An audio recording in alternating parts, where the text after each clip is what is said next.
Police এবং ছাত্রলীগের পরে শিক্ষার্থীদের উপরে হামলা করলো আনসার বাহিনী। শিক্ষার্থী এবং আনসার বাহিনীর মধ্যে ব্যাপক সংঘর্ষ হয়েছে এবং এই সংঘর্ষে অনেক ছাত্ররা আহত হয়েছে।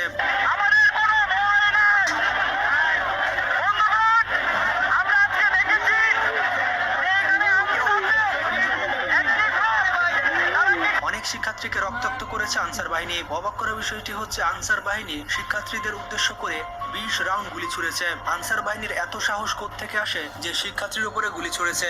ইতিমধ্যে শিক্ষার্থীদেরকে পিটানো হয়েছে।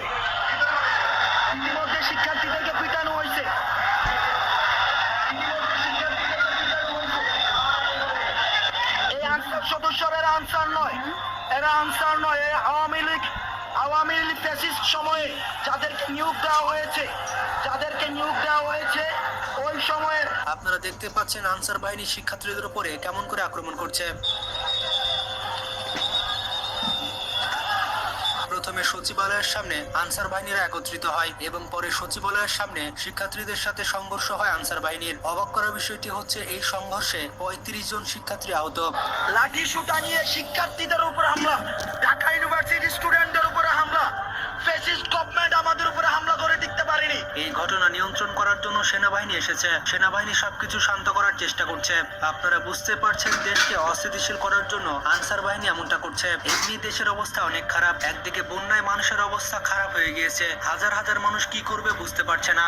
দেশের সরকারের উপর এখন অনেক চাপ রয়েছে। এই অবস্থাতে আবার আনসার বাহিনী নতুন করে সমস্যা সৃষ্টি করছে। পরবর্তীতে জানা যায় কয়েকজন আনসার বাহিনী পোশাক খুলে সারেন্ডার করেছে। অনেক আনসার বাহিনী সচিবালয়ের মধ্যে লুকিয়েছিল। তারা এরকম পরিস্থিতি সৃষ্টি করে আবার তারাই সারেন্ডার করছে। এই আনসার বাহিনীর সাথে কি করা উচিত আপনারা কমেন্ট করে জানান। আনসার বাহিনীরা তাদের চাকরি কেন্দ্রিক একটি সমস্যার কারণে আন্দোলনে নেমেছে, তবে এটা তো কোনো আন্দোলনে নামার সময় নয়। এমনি বন্যাতে দেশের অবস্থা খারাপ হয়ে গিয়েছে। তারা তাদের আন্দোলনের জন্য সচিবালয় ঘেরাও করেছিল। 10 থেকে 12 ঘন্টা তারা সচিবালয় ঘিরে রেখেছিল।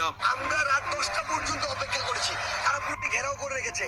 আমরা 16 বছরের ফ্যাসিস্ট সরকার অবসান ঘটিয়েছি, একদিনের জন্য এই সচিবালয় ঘেরাও করিনি। কারণ পুরো রাষ্ট্র কাঠামোই সচিবালয় থেকে পরিচালিত হয়। স্বরাষ্ট্র মন্ত্রণালয় থেকে এটাও বলা হয়েছিল যে আনসার বাহিনীর দাবি পূরণ করা হবে। এখন যেন তারা বিশৃঙ্খলা না সৃষ্টি করে। সবার সাথে আলোচনা করে আমরা একটা সিদ্ধান্ত উপনীত হয়েছি, এখন থেকে রেস্ট প্রথা থাকবে না আনসারে। আর অন্যান্য যে যাদের দাবি দাওয়াগুলি আছে তা আমরা আন্তঃমন্ত্রণালয়ের বসে একটা সিদ্ধান্ত নিব। কিন্তু সরকার থেকে বার্তা আসার পরও আনসার বাহিনীরা সচিবালয় ঘেরাও করেছিল।